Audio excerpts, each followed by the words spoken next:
მოყვა ავტოკატასტროფაში, გადაირბინა გზაზე და დაეჯახა მანქანა. 2 თვე ნახევარი ვიყავით კომაში. დახმარების გარეშე ვერ გაივლის. გაივლის 10-15 მეტრი, ისიც ორივე ხელით უნდა მეჭიროს. მასწავლებელი ვარ 3 საათის მეტი ვერ ვმუშაობ.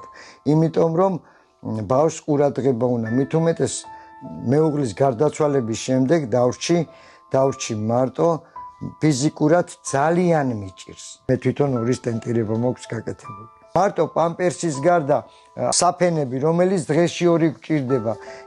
იმდენად ძვირია ეს ყველაფერი. ყველაზე პირველი პრობლემა არის გაზის პრობლემა.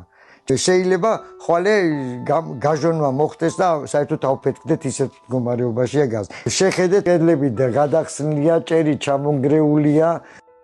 შინმოვლის პროგრამაზე განცხადება დაწერილი მაქვს და პასუხი არ არის, უკვე მეორე წელიწადია. შობელი რო ვერ უკეთებს იმას, რაც შვილისთვის არის, მაგაზე დამთრგუნველი მშობლისთვის არაფერია. მიმართავ ყველას, ვისაც შეუძლია რომ დახმარება გაწიოს, გაგვიწიოს დახმარება. გადარიცხეთ ნებისმიერი თანხა ჩერნოვეცკის ფონდის ოფიციალური საიტის მეშვეობით.